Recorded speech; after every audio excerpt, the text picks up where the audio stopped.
Doctor Devanand Samadar, author, wealth and life coach. Ikigai book ने मेरा 3 लाख खर्चा करवा दिया। नमस्कार दोस्तों, मैं doctor Devanand Samadar, author, wealth and life coach. एकदम सही बात है। जब इस बुक को पढ़ा तो जापान देखने पहुंच गया तो 3 लाख तो खर्च होने ही थे, लेकिन समय का सम्मान और सफाई का महत्व सीखना है तो जापान जाइए। मैं इस वक्त ओसाका स्टेशन से मंदिर की ओर जा रहा हूँ। जो दोस्त मुझे मिले हैं और वो हेल्प करके मुझे बताया कहाँ पे जाना है, क्या करना है। खूबसूरत ब्यूटीफुल लड़की बैठी है बाजू में और इनके दोस्त लोग हैं। हम लोग एक मंदिर जा रहे हैं, ये मेरे साथ एक मंदिर जा रहे हैं। सब हेल्पफुल लोग हैं, बहुत helpful, so helpful and function also. तो ये मुझे बताइए कहाँ पे जाना है, क्या करना है। तो मुझे उम्मीद है कि आपको वीडियो अच्छा लगेगा। सब्सक्राइब कीजिए, लाइक कीजिए। What is your name? Your name? Wang Yang. तीनों का नाम बड़ा अजीब लग रहा है, लेकिन क्या करें, अच्छे दोस्त मिले हैं तो अच्छे लोग मिले हैं, मुझे बहुत हेल्प किया उन्होंने। तो इस वीडियो को आप जरूर सब्सक्राइब करेगा, लाइक करेगा, ताकि ऐसी कुछ वीडियो आपको भेजता रहूँ। एक फेमस बुक इसके बारे में पूरी दुनिया बात करती है, वह है इकिगाई। इस बुक को जब मैं पढ़ा, समझा तो मुझे जापान देखने की इच्छा हुआ। तो मैं 31 अगस्त 2024 को जापान पहुंचा। जापान का शहर ओकिनावा, जो कि दुनिया भर में फेमस है, जहां पे गांव है, नाम है ओगिमी, वहां पे 100 साल से ऊपर के लोग जीवित है। तो मैं उनको देखने के लिए पहुंचा। इकिगाई बुक ही मेरा मोटिवेशन था। जब मैं वहां गया तो मुझे मालूम चला कि एक एक सेकेंड कितनी कीमती होती है। मैं जापान में बहुत सारे शहर में गया और कुछ गांव में भी गया। ओकिनावा शहर के ओगिमी गांव, जो कि शहर से लगभग 100 किलोमीटर गांव की ओर है, वहां पहुंचा। शाम के 7 बजे थे तो पूरा दुकान, रेस्टोरेंट जो है पूरा बंद हो चुका था। हम 7:10 पर रेस्टोरेंट पहुंचे, बंद था, वहां हमें कुछ नहीं मिला। यह सबक था मेरे लाइफ का कि समय का 1 सेकंड भी आप आगे पीछे होते हो तो रात तक खाना भी आपका मिस हो सकता है। फिर हम जैसे से ढूंढ ढांड के एक फैमिली मार्ट निकाले, जहां कुछ थोड़ा खाने का सामान मिला, केला, ब्रेड, ये सब खाकर हमने रात काटे। यह हमारी पहली घटना। दूसरी, जब हम ओकिनावा गांव से नाहा एयरपोर्ट, जो कि ओकिनावा शहर में है, से निकले तो हमारे होटल के पास ही बस स्टॉपेज था। बस का समय था सुबह 7:10 पर हम थोड़ा सा लेट हो गए। 7:10 को जहां पहुंच जरूर गए थे, बट हमारे सामने ही बस निकल गई। 7:10 मतलब वहां से छोड़ने का टाइम है, आपको पहले आना है। और देखा तो बस में 1-2 आदमी थे, पर बस निकल गई, रुकी नहीं। गांव साइड में बस सर्विसेज बहुत अच्छे हैं, बट लोग बहुत ज्यादा पंक्चुअल है। मैंने इस मशीन में सिक्का डाला 500 का, यहाँ पे तो 130 का है ये पानी। बाकी मुझे वापस आया है, यहाँ पे से मैं ये ले रहा हूँ। तो कोई ज़रूरत नहीं किसी आदमी का, बढ़िया आप बैठे बैठे बिजनेस ऐसी दुकान खोल दी जहाँ कोई ज़रूरत नहीं किसी का, सब कुछ अवेलेबल यहाँ से। और मैं यहाँ से नाहा सिटी जा रहा हूँ, जहाँ 2 दिन रहूँगा। उसके बाद फिर मैं हिरोशिमा जाऊँगा। सो मैं वेट कर रहा हूँ, मेरा बस आने टाइम हो गया है। 1:30 का बस है नाहा सिटी के लिए। सो तब तक मैं थोड़ा ड्रिंक करूँ, बहुत देर से प्यासा हूँ, पानी पी रहा हूँ, इतना ज़रूरी है। तो 130 इंडियन करेंसी में देखा है तो 70 रुपये के आसपास या पानी पड़ रहा है आपको। ठीक है, जगह की सबसे पानी का रेट कम नहीं होता है। अब तीसरी घटना, जब हम ओगिमी गांव से उस बुजुर्ग से मिलने के लिए गए, जो कि 19 ईयर्स की थी, तो वहां पहुंचने में हमें कुछ मिनट का देर हुआ। जो टाइम हमने उनको दिया था, वह लेडी उस टाइम पर अवेलेबल थी। उन्होंने कहा था कि मैं आपको सिर्फ आधा घंटा दे पाऊंगी, उसमें से आपने 10 मिनट लेट कर दिए तो 20 मिनट ही दे पाऊंगी, ताकि मुझे रेस्ट का टाइम है, मैं रेस्ट करूंगी। ठीक वैसे हुआ, उन्होंने 20 मिनट का टाइम दिया। इस बीच उन्होंने हमें अपने हाथों से चाय की पत्ती की तरह कुछ पत्ती से चाय बनाकर हमें पिलाया और बताया कि यह बहुत हेल्पफुल है आपके हेल्थ के लिए। उन्होंने कहा हम लोग चाय पत्ती से चाय नहीं बनाते हैं, शुगर यूज नहीं करते हैं और ना मैदा का यूज करते हैं, नमक भी बहुत ही कम यूज करते हैं। और मेरी लंबी उम्र का राज भी यही है। मॉर्निंग में आधा घंटा 45 मिनट का मैं हेल्थ को देती हूँ। मेरा यह रूटीन है। टाइम से हर काम करती हूँ। टाइम स्पेंड करने के लिए कुछ बुक्स वगैरह भी मैं देखती हूँ। हमने उनसे पूछा कि आप हमें बताइए कि हम अपने हेल्थ को अच्छा कैसे रखें। तो उन्होंने कहा टेंशन बिल्कुल न ले, आपको जो मजा आता वही काम करिए और उससे पैसा बनाइए।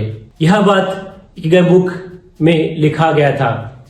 यह बुक जापान में बहुत फेमस है, खासकर ओगिमी के गांव के आसपास के एरिया में बहुत फेमस है।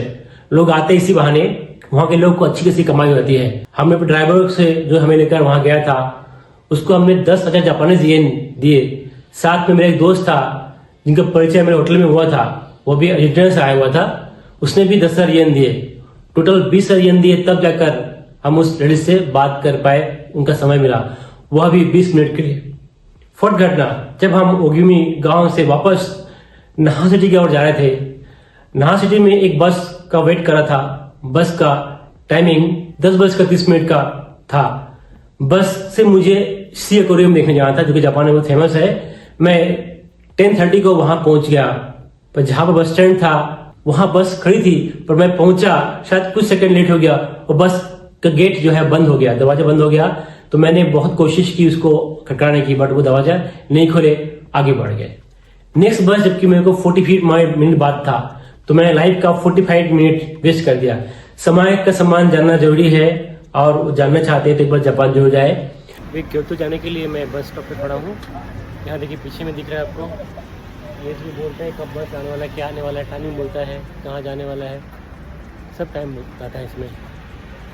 मैंने पूछा तो बताया कि ये बस नंबर दिखा रहा है आपको, यहाँ से आप कैब स्टेशन जाओ, फिर वहाँ से बस पकड़ के ओसाका स्टेशन जा सकते हो आप। ओसाका में मुझे भी और रात रुकना है, वहाँ पे कुछ जगह देखना है। तो थक गया मैं, फिर भी देखिए बस स्टैंड पे भी एक बंदा खड़ा है हेल्प करने के लिए।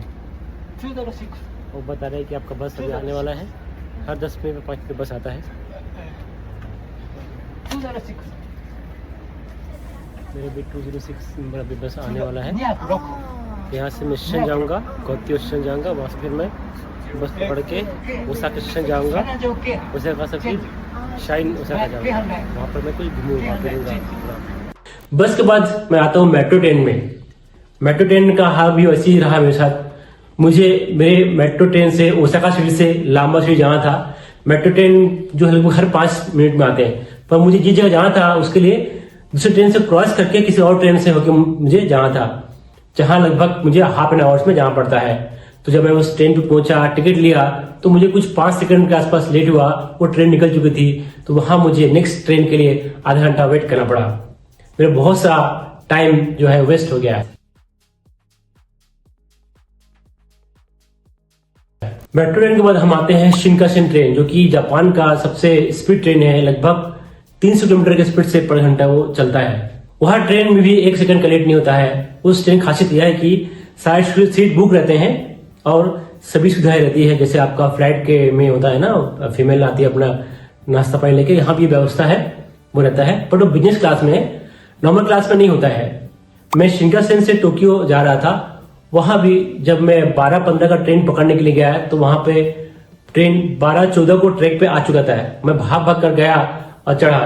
जैसे ही ट्रेन में चढ़ा 12:15 होते ही वहां छोड़ दिया। उनका जो नेक्स्ट स्टॉपेज था बहुत दूर था। 3 घंटे सफर में मुझे 2-3 स्टॉपेज ही मिल पाए। ट्रेन का स्पीड इससे आप पता लगा सकते हैं, जब 2 ट्रेन आपस में क्रॉस होती है तो कुछ सेकंड में ही वो आपस में क्रॉस होती है। तो इतना फास्ट वो ट्रेन था। आगे बात करते हैं जापानीज के बारे में। जब भी किसी को टिकट लेना होता है तो वह टिकट मशीन के सामने लाइन में खड़े होते हैं, 1 बाय 1 टिकट लेते हैं, कोई हड़बड़ी नहीं। अगर किसी हड़बड़ी है तो वह रिक्वेस्ट करता है सामने वाले से कि वो हट जाए। जब वो हटे तो आप ले सकते हो, लेकिन वो आपको प्यार से हटने के लिए बोलना पड़ेगा, तो नॉर्मली हट जाते हैं। सेकंड, जब हम एलिवेटर में लोगों को लाइन में खड़े देखे, जापानी लोग जो होते हैं ना, वो लेफ्ट साइड में खड़े होते हैं और राइट साइड को ओपन रखते हैं। जब मैं गया तो मुझे कुछ समझ में आया ही था, इंडिया से था, तो मैंने क्या किया, मैं लेफ्ट साइड लाइन में खड़ा जो हो गया, बट राइट साइड मेरा सूटकेस रखा था। मैं देखा एक जापानी बंदा आया, मेरे पास आया, वहीं रुक गया सूटकेस के पास। मुझे कुछ समझ में नहीं आया, तो मैं समझ गया कि क्या गलती हुई है, तो मैं सूटकेस को अपनी तरफ खींच लिया और रास्ता खाली हो गया, तो वहां चला गया। वह भी सर झुकाते हुए आरिगोतो बोलते हुए, आरिगोतो मतलब थैंक्स होता है। वो लोग बहुत ही कम बोलते हैं, कम बातें करते हैं, आलतू फालतू बातें बिल्कुल भी नहीं करते हैं। आगे बात करते हैं, अगर आपने उनसे हेल्प मांग लिया कि मुझे ये हेल्प चाहिए, तो वो आपका समय के समान भी करेंगे और पूरी तरह हेल्प करेंगे। आपका जो है, जो भी आप चाहते हो जहाँ जाना, वो आपकी पूरी हेल्प करते हैं। मान लीजिए जैसे मैंने उनसे पूछा कि मुझे ये जगह नहीं मिल रहा है, मुझे हेल्प करे। यकीन मानिए मैंने ऐसे पूछ दिया, लेकिन वह जगह वहां से लगभग 2 किलोमीटर दूर पे था। वह आपका लेकर भी जाएगा और छोड़कर भी आएगा और थैंक यू बोलकर भी आएगा, अगर आपने उनसे हेल्प मांगी तो। मेरे साथ कुछ ऐसा हुआ था जब मुझे लांबा शहर में होटल में जाना था, जो काफी दूर था मेट्रो स्टेशन से। अब मुझे इंटरनेट वाले मैप में कुछ समझ नहीं आ रहा था। 2 बंदे, एक लड़का और एक लड़की वहीं खड़े थे। तो मैंने पूछा कि इस एड्रेस पे कैसे जाऊं, तो उन्होंने कुछ ही नहीं कहा। पहले अपने फोन से नेट से उन्होंने एड्रेस निकाले और बोले कि हमारे पीछे आइए। लगभग 2-2.5 किलोमीटर के ऊपर होगा। मुझे वहां होटल लेकर गए, कहा यही आपका होटल है। मुझे यह आइडिया नहीं था कि होटल के मालिक या स्टाफ वहां मिलेंगे नहीं। रूम के पास ताला लगा था। तो जब उस बंदे ने जापानी में बात किया तो पता चला कि मैंने जो बुक किया था, बट होटल वाले के मेल पे मैंने आईडी प्रूफ नहीं भेजा था। मुझे उनको पासपोर्ट भेजना था, जो कि मैंने नहीं भेजा था। तो मुझे बंदे ने बताया कि सर पासपोर्ट निकालिए। तो पासपोर्ट को मैं अपने मोबाइल से फोटो खींचकर भेजा। तब देखो होटल वाले ने मेल किया, कहा 2 मिनट रुकिए। फिर एक मेल भेजा जिसमें लिखा था कि आपकी रूम की ताला का चाबी इस बॉक्स में है और इस बॉक्स का पिन पासवर्ड जो कि ये आपके मेल पे है। आप उस बॉक्स को खोलेंगे, आपको मिलेगा चाबी, तो आप अंदर जा सकते हैं। ठीक वैसे ही है, मेल पे जो पिन आया उसको मैंने अपने उस बॉक्स में लॉक को खोला। फिर मैं अपने रूम में एंटर हुआ। फिर उस रूम में एंटर होने के बाद रूम तो बढ़िया था। फिर मैंने उनको थैंक यू बोला कि आप मेरे पास आए, मेरी इतना हेल्प किए, तो मैं आपको कुछ खिलाओ पिलाओ, कुछ खाना चाहेंगे? तो उन्होंने कहा बिल्कुल नहीं, है ना। उन्होंने मुझे थैंक यू बोला और मुझे उन्होंने अपना झुक के थोड़ा सा प्रणाम किया, जैसे लोग नॉर्मली करते हैं। फिर वो आगे। यही इंडिया में होता तो आप सोच सकते हो कि क्या क्या हो सकता था। यही नहीं, एक बार मेट्रो में मैं कहीं जा रहा था। मैंने एक फीमेल से पूछा, मुझे इस मेट्रो से इस मेट्रो की ओर जाना है तो कैसे जाना पड़ेगा? वो फीमेल कहीं जा रही थी, आगे बोली आप आने वाले स्टेशन में मेरे साथ उतरी है ना। तो मैं उतरा, तो वो मुझे 2-3 मेट्रो के अंदर से 2-3 जगह क्रॉस करते मुझे उस मेट्रो के पास लेकर आई जहां से मुझे डायरेक्ट अपने यहाँ पे जाना था। इस तरह से मैं ट्रेन में चढ़ा। वो लास्ट तक वेट करते रही कि जब ट्रेन जाएगा तब वो वापस गई। उन्होंने टिकट भी मुझे लेके दिया और फिर जब ट्रेन छोड़ा तो वो चले गई। इस तरह से वहां के लोग हेल्पफुल होते हैं। समय के पंक्चुअलिटी के साथ के मामले में अगर देखा जाए तो जापान बहुत बढ़िया है, बहुत अच्छा देश है।